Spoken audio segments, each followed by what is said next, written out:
We're privileged to start with our plenary leadership panel with three individuals who are both heads of major organizations that have a specific perspective on this issue, but who are also, apart from their position, people who have had both the expertise necessary to guide us and also the vision to see these problems long before they became clear to others. So I'm really pleased that we're able to start well with them. Karen Barral mentioned that you have access to the full biographies for them. I'm going to say just a few words. In the middle, William Daroff, if you read his whole bio, as impressive as it is, it's way too modest. So he'll say that as the chief executive officer of the Conference of Presidents of Major American Jewish Organizations, William Daroff is the senior professional guiding the conference's agenda on behalf of the 50 national member organizations that represent the wide mosaic of American Jewish life, which is true. But Daroff, a lawyer by training and a well-known and respected Washington hand, is also, I would say, one of the most visible, respected, and genuinely liked figures in American Jewish life. Someone who, even if he didn't have a position at the pinnacle of organized Jewish life, would be a go-to on a host of different issues. I'm not sure what order. Miriam Elman, so she's the executive director of the Academic Exchange Network. Engagement Network. I'm sorry, Academic Exchange Network. Engagement Network. I should be reading this. So that puts her in the center of one of the fundamental issues right now for the problem of anti-Semitism in America, which is the college campus. And while many people ask what's going on with the students, which is appropriate, or what's going on with the college presidents, which is also important, if we want to know what's going on with the university, we need to understand the faculty. And that's why Miriam's post is so crucial. She has a distinguished academic background as well, but is also a leader in a movement of academics within the United States. Elan Carr, a friend for many years, an attorney, former prosecutor, like me, a former attorney from the former K. Scholler, Fairman, Hayes, and Handler, former head of AEPI, and still one of the major forces behind that organization. Not just a former special envoy of the United States to monitor and combat anti-Semitism, but one of the most influential people who has ever held that position, someone who transformed the special envoy position, not just internationally, but also domestically, through the breadth of his influence throughout the American government, and now at IAC, the head of a movement which reminds Jewish Americans that if we're not thinking of Israeli Americans, we don't have the whole picture in mind. So what we have here is three of the most, I would say, astute thinkers, three heads of very important organizations, and three of the more thoughtful people that I know on any topic, and especially on this one. So let me start with a question for all of you. I've spoken a little bit, my perspective, which you may not or may share, which is that we are in a specific moment, which is a post-October 7 or post-October 8 moment. But as I think of it, it's really a post-9/11 moment. It's a post-Durban anti-racism moment. It is a moment in which we might have only just fully as a people realized the gravity as a problem, but where things have been changing. So whether you're thinking that the present moment is defined by post-Durban, post-9/11, or post-October 7, whichever it is, speak to this moment, the resurgence of anti-Semitism, and how it is affecting Jewish Americans either as a whole or as the various groups that you are focused on. Could we start with you, Miriam? Sure. Thank you so much, and thank you for inviting me to this important conference today. I want to suggest actually that on campus, and at least in terms of our faculty, we're in a post-October 9th, not even 7th or 8th, but 9th, because I think we're very clear-eyed about what's happened on our campus since October 7th. We're seeing Jewish and Zionist alumni, faculty, donors, students. They're joining forces, they're speaking out, they're actively trying to reclaim Jewish identity, they're developing new methods to counter hate, but also to positively engage. So I like to think about the trainings that we do with administrators, right, where we bring faculty into relationships with administrators. We want to train about the oi of anti-Semitism, but we also want to get them to inculcate on their campus a culture of the joy of Jewish life. So it's oi, but also joy. And we're seeing more of that, more new projects on campus. We've seen a surge in the polls, right? More Jews engaging than ever before in Jewish life since October 7th. And we're seeing that on campuses too, and particularly with the faculty. Faculty in our network, and we now have members on over 350 campuses across the country, and they are telling us in the surveys that they write to us that they are putting mezuzahs on their office door for the first time. They're starting to wear kippah, they're starting to wear Star of David necklaces. It's really been a wake-up call, and that does give me a lot of optimism in terms of the movement that we're trying to build. I'll agree with many of those perceptions that Miriam has noted, including the surge, as the federations have called the post-October 7th Jewish reawakening in the United States. I think that in the Conference of Presidents, we have seen organizations working much more collaboratively together since October 7th.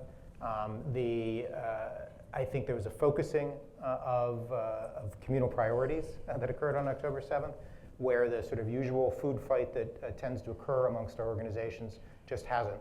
I think, in addition, there's so much work to be done that there's sort of less time and energy for the elbowing or stepping on feet that there had been previously. And so we see organizations working incredibly well together at all sorts of levels in all sorts of different venues and on all sorts of different subjects. And I do see a resurgence anecdotally when I'm traveling around the country, seeing people who are more engaged, friends of mine who are not orthodoxly religious, who are wearing kippot along the lines of those who are wearing Stars of David and the like in order to express their Jewishness. I think there has been and I know we're live streaming, I'm not sure if it's politically correct to say, a circling of the wagons, can we say that? In the Jewish community, where we recognize that with all the incoming we're taking outside, that we can, at the end of the day, really just count on ourselves, and we are counting on ourselves to help build a stronger Jewish community to deal with these new challenges. So first of all, Ken, thank you for this conference, for the Brandeis Center, for everything you do. I can, some videos overstate what organizations do. This one doesn't. I know firsthand that you make game-changing actions in this space, and so it's, we're very grateful to you. And this is, of course, a perfect example. This is a post-October 8th moment. And I think there are several observations we can make about that. One is that what happened on October 7th was so barbarous and so shocking and so profoundly evil that the fact that that event could unleash a global torrent of anti-Semitism with people basically saying, let's have more of the same, tells you what we're dealing with. So that's number one. Number two, Ken, you said it, and I'm very glad you said this in your question. It didn't start on October 8th. This has been going on for a long time. You mentioned my role in AEPI. I've been involved in campus life for 30 years. And the seeds of this were planted during the first Intifada. And then with Durban, it became orthodoxy.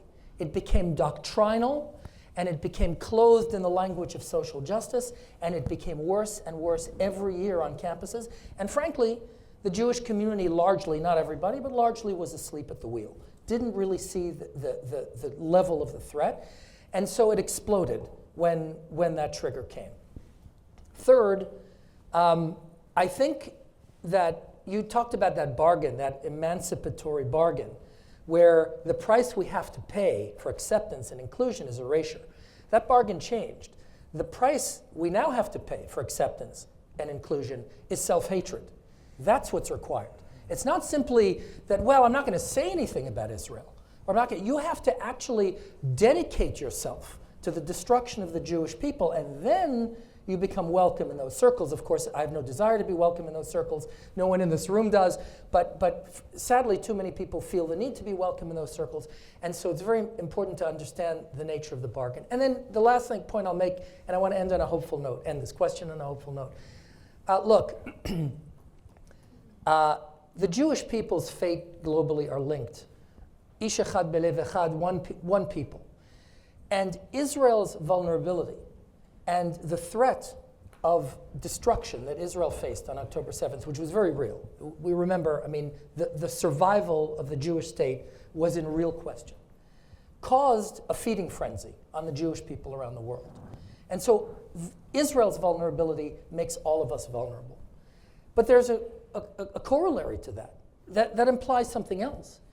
Israel today enjoys a position of unprecedented strength. Somehow, through divine intervention and the most incredibly aggressive decisions by Israel and by the IDF, Israel now is more powerful, more influential than it has been in a very, very long time, perhaps ever. And so I think our obligation is to say, now it's our turn. If Israel's vulnerability led to global Jewish vulnerability, then we now need to convert Israel's strength into global Jewish strength. Not to be afraid of Jewish strength and influence and power, but in the opposite, convert it, leverage it into real gains, so that our enemies here are in retreat, so that we are as aggressive here, not kinetically, but as aggressive here dealing with our enemies as Israel has been dealing with its enemies in the Middle East. I think that is the great challenge, and I think the hopeful nature of this moment, that victory can be snatched from the jaws of defeat. We've seen it happen in real time before our eyes, and that means we can do it too. Let's talk about how we can do it too. Let's talk about how we have already been doing it too. Because I would say that while the challenges have been great, there have been a number of different extraordinary things that have been done, including by your organizations and by other organizations not represented here. Some of them old Jewish organizations, some that are younger than we are. We're celebrating our 15th year this year at the Brandeis Center. Could you reflect a little bit on what has worked? Miriam. Yes. I think that, let me just get to my notes, because you're going out of order. Number 3. This was the third topic. Number 3. Yeah, I'm trying to get to it. Nope. Wait a minute. Why don't you ask one of the others, and then we'll get to me in a second. Yeah. It's a great question. What's working, what's not working? I think that that to some extent, it's difficult in the midst of a tornado to repair your roof.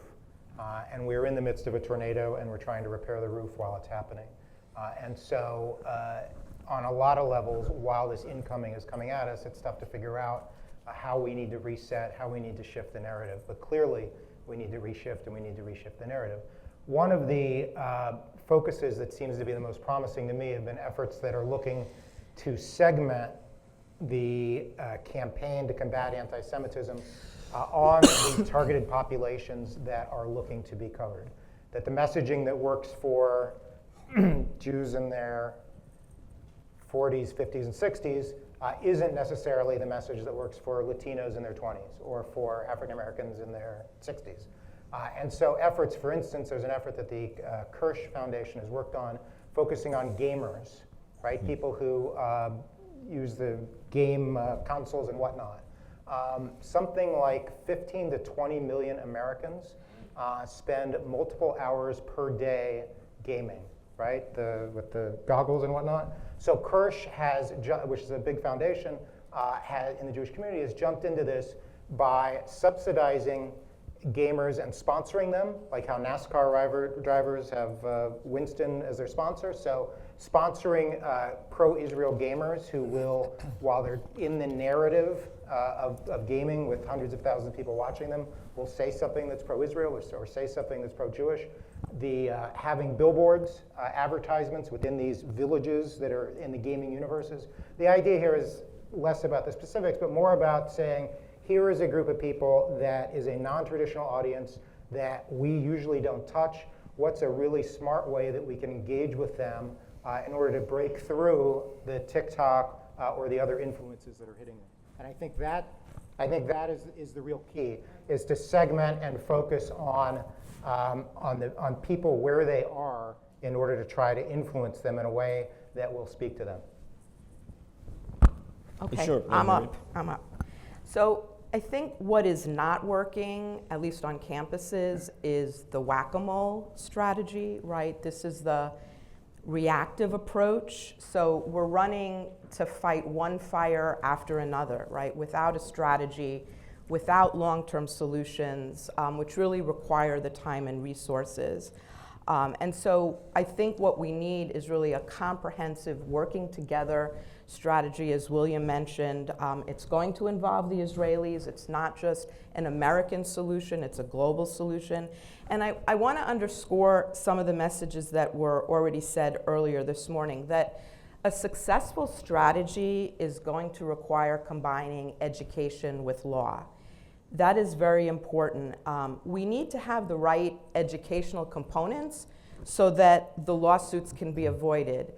LDB is a wonderful organization, but it should be going out of business at some point, right? Yes, yes. And the central role of the campus climate programs that my organization, I know Hillel is in the room, I know ADL is in the room, and we all have these administrator engagement training programs. That's what they have as their goal, to educate so that the campuses can actually avoid the lawsuits and get A's on the ADL report card. And if you look at the settlements that have been reached, whether federal or private, the best ones, I think, have those educational components embedded, like training for staff and students. So I'll just mention the UCLA Frankel settlement, which was a private lawsuit settled last year by Beckett. And in the settlement, there were 8 organizations, including my own, that were offered funding through UCLA that we could funnel right back onto the campus for programs. And we did that. We funded a faculty-led series of programs last year. We're going to have to educate a lot better about Zionism and Israel. In some cases, entire departments, especially in the humanities, may have to go into some form of receivership in order to get that open intellectual conversation and that diversity reflected in the curriculum. And we have had some success in getting administrators, university leaders to realize that there is really a deep foundational problem at the faculty level. Of the reports that have been issued, including at Harvard's Jewish Alumni Group, it was a fantastic document that I was able to provide some feedback on earlier drafts. You can look at Columbia University's task force reports, Stanford's reports. All of them identify this problem at the faculty level. It is not just student-driven. Disciplines, degree-granting programs, again, primarily in the humanities, but increasingly in the softer social sciences and even in the hard sciences. Baking anti-Zionism into the pedagogy, texts that don't get assigned, questions that aren't asked, and faculty imposing their pet perspectives. And I do think that we have had some traction around this issue in being able to get administrators and allied faculties to understand the magnitude of this problem. I couldn't agree more with everything Miriam said. I'll add a couple of things.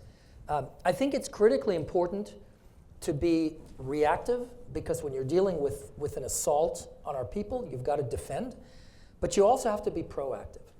At IAC, we've individually caseworked about 1,000 separate cases of anti-Semitism affecting students, just students. Some K through 12, many of those K through 12, many of those universities. I will give you a little bit about the IAC angle, and this is actually something that we've used to great effect in partnership with you, Ken, and with Brandeis and with other organizations. In the anti-Jewish bias that is sadly dominant in certain sectors of society, it's very hard for people to see us as victims. We're seen as white, as privileged, as part of the problem, and certainly to the extent that much of this is being manifested as Israel hatred and anti-Zionism, it's lost on many, many people what the connection of a Jewish kid in a classroom in the United States to a foreign country is. Now, we, of course, know that Zionism is an integral part of Jewish identity, whether any individual Jew holds that belief or not. But that's sometimes a hard sell. I'm talking about to lay leaders. I'm not now talking about dealing with general, general counsels. Our angle at IAC is to use national origin discrimination. In almost every case of anti-Semitism in a classroom, there is an Israeli or the kid of an Israeli or the grandkid of an Israeli. And when you go into these organizations, I say organizations because it might be a university, it might be a school principal, it might be a school district, and say, you know what's happening in your classroom? You are discriminating against immigrants or the kids of immigrants. They fall all over themselves to make redemption and to fix the problem. Because in their mind, that is a vulnerable group that they are obligated to protect. Jews is something else. But immigrants and the kids of immigrants, wait. Now we're talking about something completely different. And so we've been incredibly successful getting compliance, again, in partnership with Brandeis and other great organizations, from schools, to the extent to which is that we not only respond to individual cases of anti-Semitism, like I said, nearly 1,000, but we then go into schools proactively, which is the second half, and train teachers. Since October 7th, IAC has trained nearly 4,000 public school teachers on their turf, in the classrooms, in the schools, on the IRA definition, on Zionism, on Jewish peoplehood, on what the connection is of a Jewish kid in their classroom to the state of Israel. And in fact, I'll tell you the most recent story. Just a few days ago, South Fulton County, Atlanta, there isn't a Jew within a couple of miles of South Atlanta. And we had a captive audience, and these teachers, none of whom was Jewish, said, this is the first time I have ever had a conversation with anybody Jewish on a Jewish issue. And they've had their eyes open. Now, do we convince 100% of them? No, but I got to tell you something. This is eye-opening, and they've never heard these issues be discussed before, and it is very influential. And you think of a public school classroom, 35 kids, and then another 35 and another 35. That's one teacher. You do 4,000 of those. That's how you can really make a difference. And then on the graduate school level, IAC has Academic Action and SHIELD. We work with you all the time on that. And what's happening, by the way, to professors is, like I said, I know the student world for years. I was shocked to learn, since I came to IAC, that professors are being tormented. They're being canceled, excluded, tortured if they dare to be pro-Israel. And so helping professors, that's of course mostly a Title VII issue. That is critical as well. And so we've got to be reactive to each and every one of these instances, but we also have to be proactive in order to win this. Thank you. William, you spoke about the need to work together, and then Miriam also did, and Elan is now giving us lots of different examples about how he's done it. So William, first, could you speak to how those of us, whether as individuals or as organizations who want to tackle these problems, can work more effectively with one another. For sure. I'd start principally at the top, which is to say these stories are not new. Our people, for 3,500 years or more, have been dealing with challenges, and we have survived, and we have thrived, thank God. In my view, the answer, the reason that we have thrived and survived, has in large part been when we have been unified as a people, when the Jewish people are unified, when we are together. And obviously we've seen throughout history what happens when we are divided. I believe at present, as I said initially, in this post-October 7th environment, notwithstanding elections, notwithstanding noise that's out there, I believe that we as a people are unified. The American Jewish community is unified, and we are seeing that strong collaboration existing and coming forth amongst our member organizations and non-member organizations within the Jewish community. We have collaborative work that's taking place on the K through 12 level, where a number of our organizations and other interest groups that are engaged in elementary education are convening there. We have groups that work on legislative solutions together to ensure that those forces that are working in the legislative sphere are all communicating with each other, both in Washington and in the state capitals. Looking at places like labor unions, which even though they have a declining role in American life, they continue to have a very big microphone, and we as a Jewish people obviously have a historic connection to them. It's something we need to continue working with.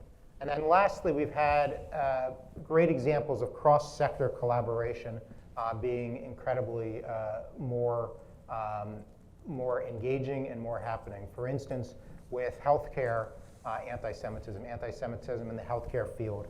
You have groups like Hadassah and the Jewish Federations of North America that are working with newer groups like the American Jewish Medical Association in order to engage with these new variants on these old canards. And we've been pleased to convene some groups on that topic as well, including some of those same organizations. Miriam? Yeah, and I'd say similarly, the work that the Brandeis Center does, engaging with and corralling all those who are working on these lawfare issues, is exactly the same sort of medicine to ensure that there's unity, that there's collaboration, that we're not stepping on each other's toes, and that we're working together. Thank you.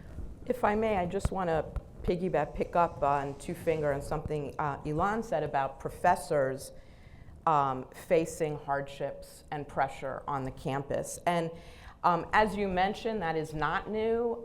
It's long been the case that particularly Jewish Zionist untenured faculty in the humanities disciplines have had to hide their Jewish identity. They feel they will face professional risks if they're outed as Zionists.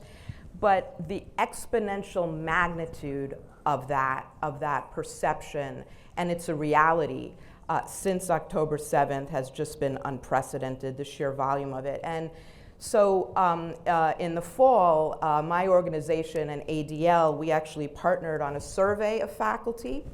You can find it on our website. It's called Faculty Under Fire. And we surveyed hundreds of faculty, Jewish and Zionist identified.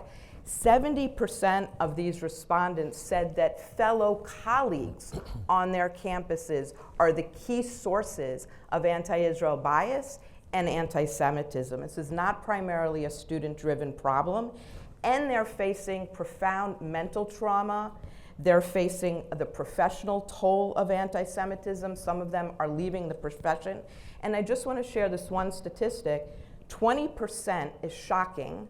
20% of our respondents said that they are experiencing differential treatment in terms of job promotions, evaluations, job assignments, because they are perceived as identified with Israel or Zionism. And that is Title VII, it's workplace harassment, it is discrimination. So I want to just mention in terms of collaboration and cooperation, universities are not hermetically sealed spaces, and many of the campaigns that we eventually see on campuses are actually rolled out first in the mainline churches in our country. We have radical faculty on campuses that take lucrative side gigs, facilitating workshops in K through 12 spaces. And we need to really appreciate that because, as William says, we'll have a lot more success if we collaborate across these different arenas: the churches, the academy, K through 12, the municipalities, etc. Now, my organization does not engage in litigation and we don't file lawsuits, but we can help those less versed in the law to understand the recourse that the law provides. We can help Jewish professionals from different fields help one another, and it will lead to fewer siloed initiatives. If I could just give one example. There was an academic boycott resolution at the Modern Language Association. Our faculty members, they're linguistics, they're in comparative literature, they're Shakespeare scholars. They raised all the usual merit-based arguments, right? This is exclusionary to Israeli scholars and students. This undermines academic principles of open inquiry and unfettered intellectual exchange. None of those mattered. What did matter is when we got our faculty into an online conversation with Brandeis Center attorneys who told them about the bylaws of the Modern Language Association and how anti-BDS state laws could negatively impact the financial revenue streams of the MLA. The MLA has lots of journals. It needs to have them purchased by university libraries. On states that have anti-BDS laws, will the universities be told you cannot use public funds to purchase MLA journals? Just that little point was something that our Shakespeare scholars didn't know about. They raised it with the leadership, and guess what? The MLA leadership and general counsel there decided not to move forward the BDS resolution into the general membership vote. And I just raise that because I think what it really takes is that kind of sense of coalition mindset. We're not siloed, but we're using the know-how, the skill sets of all our different organizations to help one another. So thank you. We won at the MLA, we won at the ISA, we'll win again and again. Fantastic. Yeah, we can win when we work together. Exactly. Yeah, I mean, I agree with what William said. Unprecedented level of collaboration. We've never seen anything like it. Since October 7th, at the local level, IAC, we have 21 regions across the country, whether it's Federation or JCRC or local grassroots organizations. We're working at a level of collaboration we haven't seen. And then nationally, of course, in the conference, but beyond the conference as well. And so this is deeply important. And like you said, that's the key. We have to not only collaborate, but we have to stand together against this common threat, and that's absolutely the key to our strength and our success. I have one more question for the three of you, and then I expect there'll be time for questions if you have them. Miriam, several minutes ago, you said something along the following lines: what we don't want to do is more whack-a-mole, just responding to individual incidents on campus. What can we do to avoid a situation in which we are simply fighting an endless series of incidents, and instead dealing more systemically, either with the climate of opinion or perhaps more broadly with the cycles that we're facing? So I think it's important that we realize this is not a Jewish problem, in the academy in particular, right? So there is actually a larger movement underway now. It is not a Jewish movement, but I think we are very much aligned with it. And we should try to be allies in that larger movement, because that's what will make the solution systemic and transformational. And what I'm speaking about is, and some of you may know about this is a movement to restore trust in higher education. And it's being led by university leaders, mostly not Jewish, like Dan Diermeyer at Vanderbilt and Andrew Martin at WashU. And the core goals of this movement, and my organization is, I believe at the moment, we're the only Jewish-facing organization that's involved in it, and we've been invited to participate. And the main goal is really to stop the erosion of scholarly standards, to stop the politicization of higher ed, to enforce reasonable and content-neutral rules and policies, to champion open inquiry, but also scholarly reflection and reasoned argument, to create brave spaces but ensure intellectual diversity. We really need to go back to the university's core mission, which is knowledge production. And so if you look at the civil dialogue programs that are cropping up around different universities, the civic education centers that are very exciting, that are also launching on campuses around the country, groups like Academic Freedom Alliance, Heterodox Academy, and some campus-based like the Academic Freedom Group that our founding board member, Steven Pinker, co-founded at Harvard a few years ago. If this national, larger movement to reform higher ed, and by the way, it's very much faculty-led component to it, if it's successful, then that is going to be a huge benefit for Jewish and Zionist students, faculty, and staff. We need to have a seat at that table, Ken. You're here. And Elan. I think we definitely need to shift from being reactive, the whack-a-mole, as Miriam said, and looking at ways to move away from case by case into looking at ways to have impact overall on public perception. We are living in a country where, as Elan was saying with South Fulton County, most Americans do not live within baseball throwing distance of Jews. And they are hearing about us and learning about us from TikTok and from social media and from Al Jazeera and CNN and their ilk. And so what we need to try to do is to focus on reshaping that narrative. As I mentioned, some of these Hearts and Minds initiatives, the ones that are focused on segmenting audiences to find people where they are, I think are a key. And I think that our goal needs to be to, as I said, to reshape that narrative and to recognize that there has been a wholesale shift as this perfect storm of anti-Israel and anti-Jewish animus is squeezing us. I would say this, no war has ever been won without going on the offense as well. And while we have to defend against this assault, we also have to go on the offense. By the way, you can't even win a sports game unless you put an offense on the field as well. How do you go on the offense against what is at its core an idea?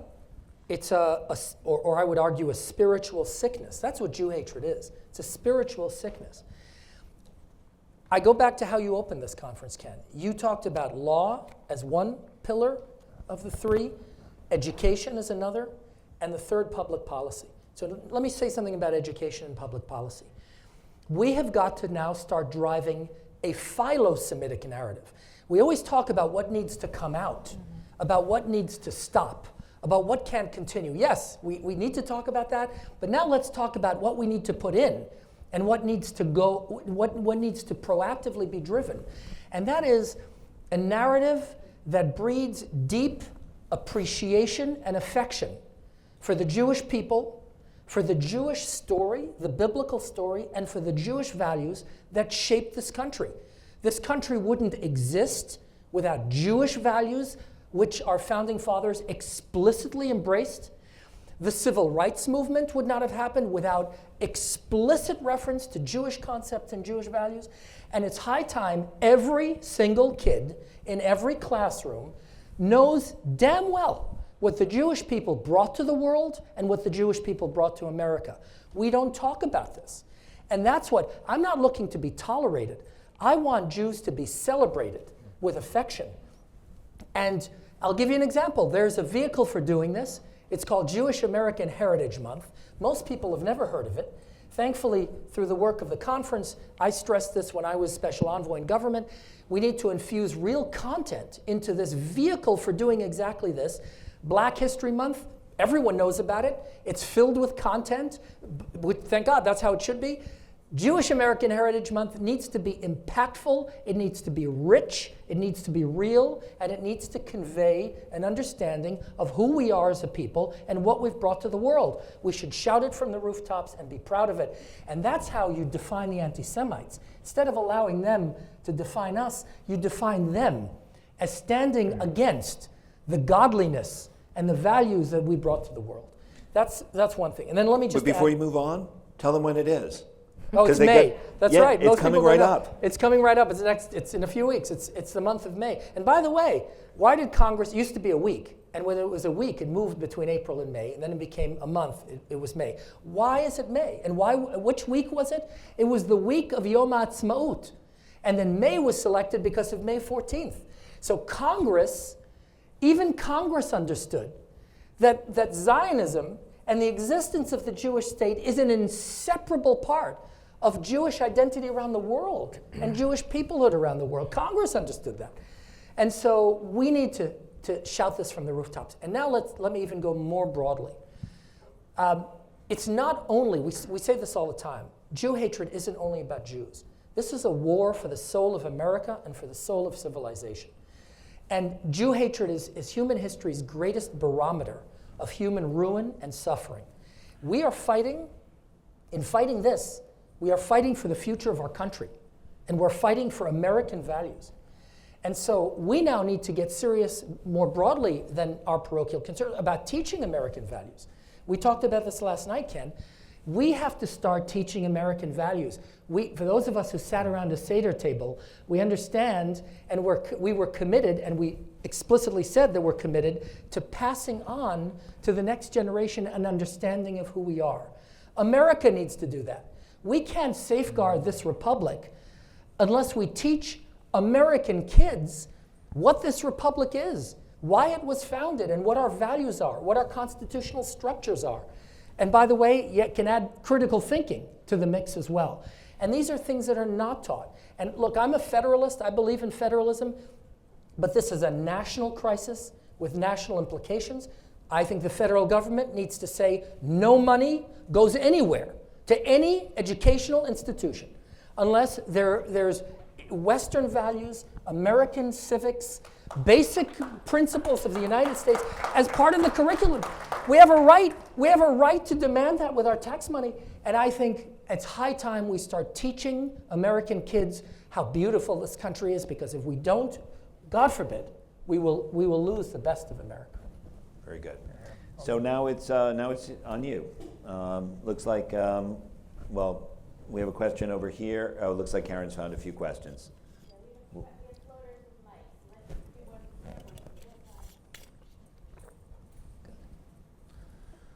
Yes, yeah, Jack Nusson Porter. I've been affiliated with Harvard for 42 years, since 1982. And back then, I took a course with the great Professor Eric Goldhagen on the Holocaust and comparative genocide.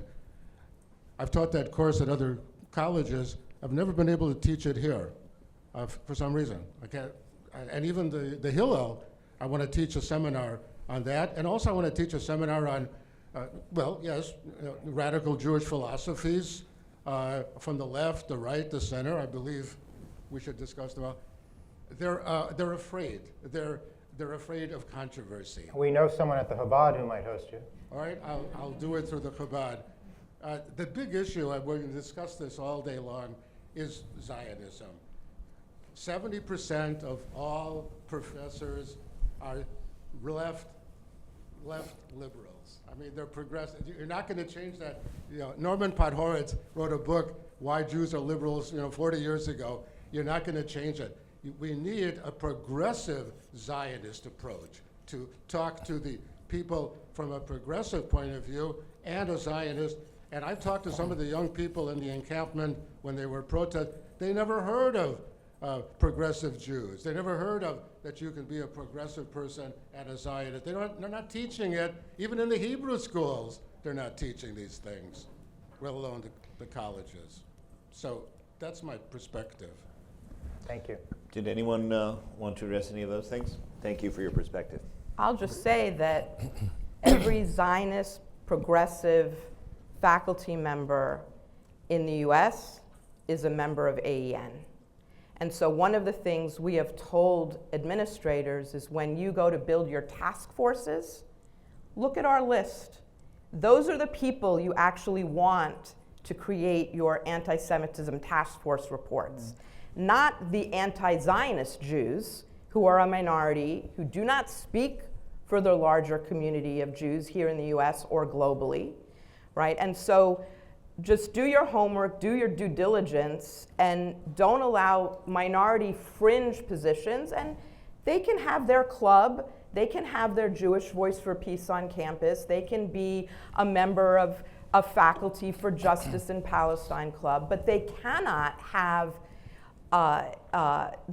have mission statements, and they cannot engage in conduct on campus that violates university policy, that excludes Jewish Zionist students or their colleagues.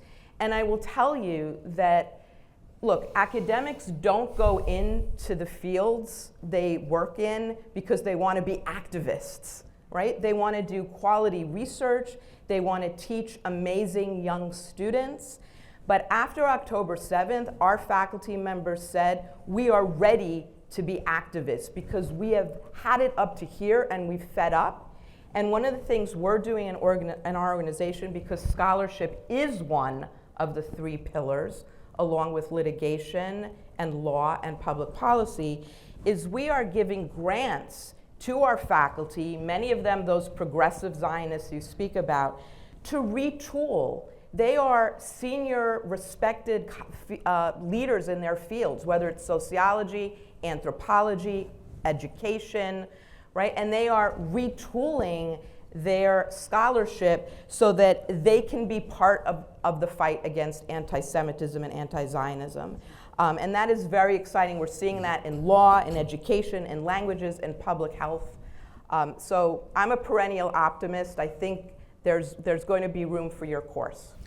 Okay, I just want to add, I agree very much with what was said, but I think it's very important to remember, and this is not to abandon the point or the mission, but this isn't rational, right? I mean, the Jew hatred always points to whatever, in that perspective, the ultimate, the summum malum of the time is. And so if in your perspective, it's fascism, colonialism, then that's what the Jew is. I mean, look, progressive Jews, I mean, Israel was founded and run for most of its history by labor Zionists. I mean, you can't find a more progressive society than Israel in terms of gay rights and women's rights and a self-critical press. My goodness, and yet they're supporting Hamas in Gaza. So this isn't rational. And by the way, we can talk about the right. If what you most hate are globalists and a cabal of international elites, then that's what the Jews are. And so it's this irrational hatred and the defining of the Jew as the thing you most hate. And so, look, we need to do what you said, I agree, but ultimately you need to fight what is at its core a spiritual sickness. And that's what anti-Semitism is. And all of these permutations and combinations are just, the manifestation of the moment. Okay, we'll go to Thane, and then we have a question. Oh, maybe over here, since the microphone is already here, and then we'll go to Thane. Elan, you mentioned about Introduce the Jewish... yourself, Jerry. Introduce yourself. Oh, I'm Jerry Platt. I'm the president of American Friends of Likud, and I'm privileged to know William and Elan for many years. It's our privilege. And honor. Privileged and honored, of course. You mentioned the Jewish American Heritage Month. This year is the 250th anniversary of our country. I think we should make a very, very considered effort in advertising the contribution that Jewish Americans had to the founding and betterment and continuation and improvement and success of this country. It's very, very important. But 100%. My question to you is about your repeated remarks that you want to stop whack-a-mole. Frankly, the whack-a-mole is not working because you're using a feather and you need a sledgehammer. I've discussed this with William before, and if you'll forgive me to repeat it again, we live in the glorious city of New York, and our mayor is not a friend, and his wife is certainly not a friend. And it disturbed me that when Madame Mamdani made her incendiary remarks, ugly remarks, no one made a peep, not a remark. There should have been billboards up and down Fifth Avenue showing her that there was sexual violence, and October 7th was not a hoax, and basically silence was acquiescence. And I hope that you pick up a sledgehammer and not a feather. Thank you. Can anyone hear me? It's hard to silence Thane. Hi, thank you. I'm Thane Rosenbaum. I'll be speaking later today at the end of the conference. First of all, Ken, thank you for everything that you do, and thank you for putting three of my really good friends sitting together. I never see them like that, just together like that. So thank you for the photo op. I have two questions, but I'll only ask one because we don't have time.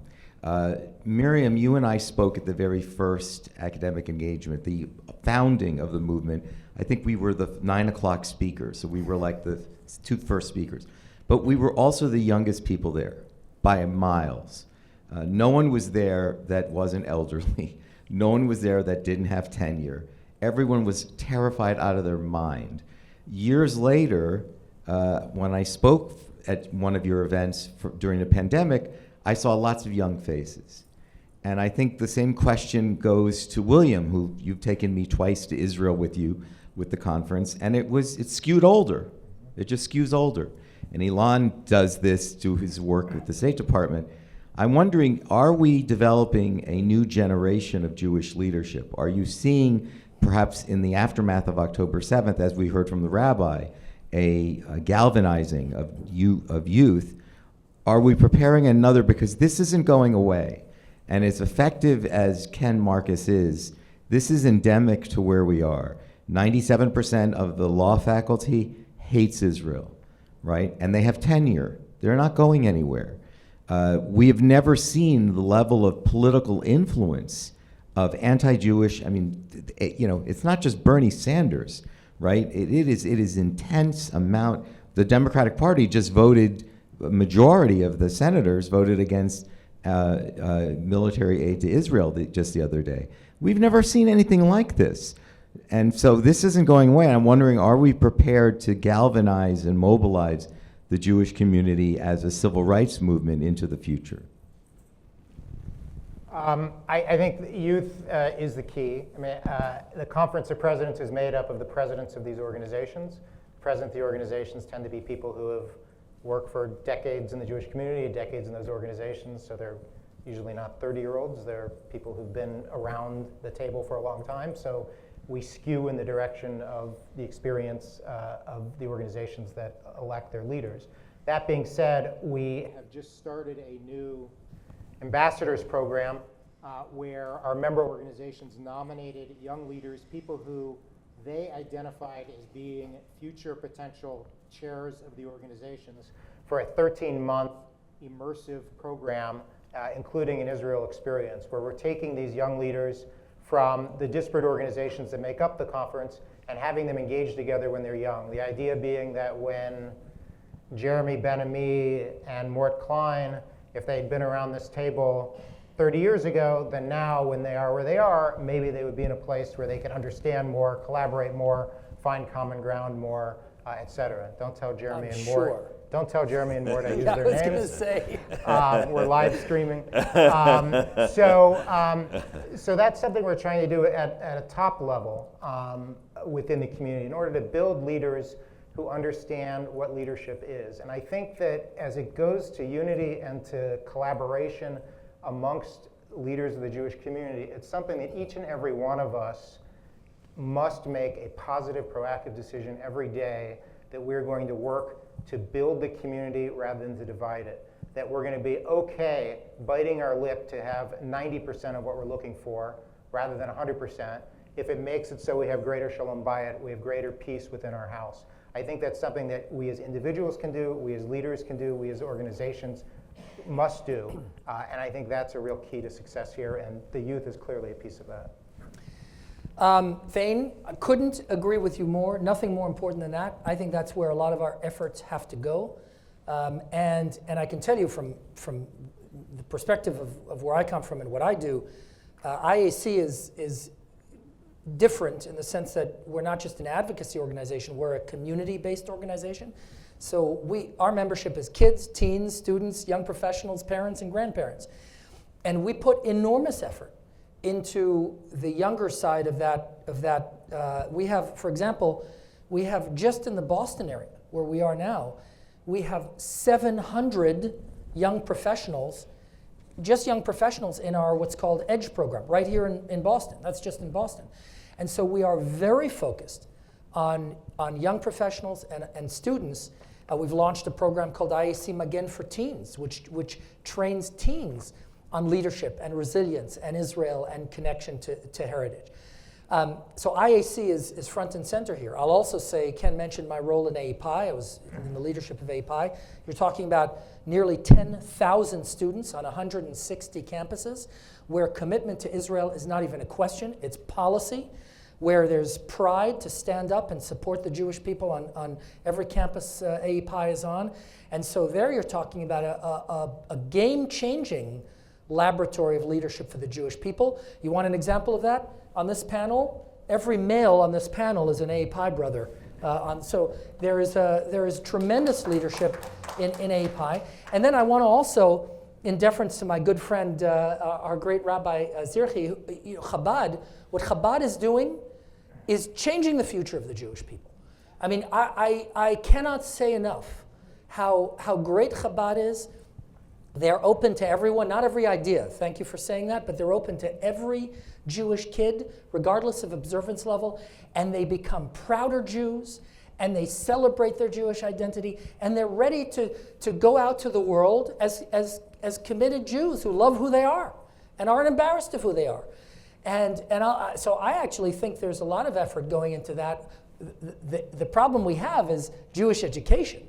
We're failing as a community of educating our kids in a more formal way, and that's something that I think all of us have to as Jewish leaders have to address. I mean, the dearth of, or not the dearth of Jewish education, but the small percentage of Jewish kids who are getting a meaningful Jewish education, such that they know who they are and they know what Jewish history and Jewish values are, is a crisis in our community, and I think that's something we need to address. And a place we can have impact with fellow parents, people who are our age and thereabouts, as they engage with their children and their grandchildren. Okay, we have time for one well, more I'm quick sorry. question. Wait a second.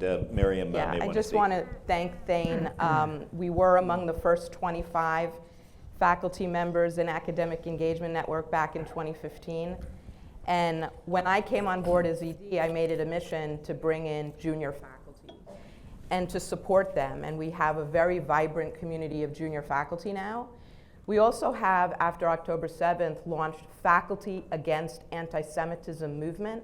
We now have 25,000 faculty around the country, some Jewish, some not Jewish, participating in that movement. Many of them skew younger. In the last 2 years, we marched 75 faculty. This May we'll have over 100 faculty marching in the Israel at 5th parade with our banner, Faculty Against Anti-Semitism movement. You will see us out there. Again, I mentioned, scholars go into the profession to teach and to write and to research. But we need to create scholar activists in the same way that our detractors in the anti-Israel movement have created scholar activists. Only the faculty are going to be able to deal with problematic, radical, zealot faculty. They have to go head to head. And we in our organization are giving our faculty members the toolkits to do it. And we are finding that younger junior faculty, advanced PhD students, grad students want to be part of this movement and want to become the activists to reclaim the university for quality, serious education. And that's a key part of it. A key part of it is keep moving people through the pipeline and having enough resources to do that. Okay. So we last. have about 1 minute. That's time only if there's one very short question Very that's short directed question. only to one specific person up here. So my name is Anat Lombek. I'm a corporate law professor, and I was attacked personally on campus right after October 7th.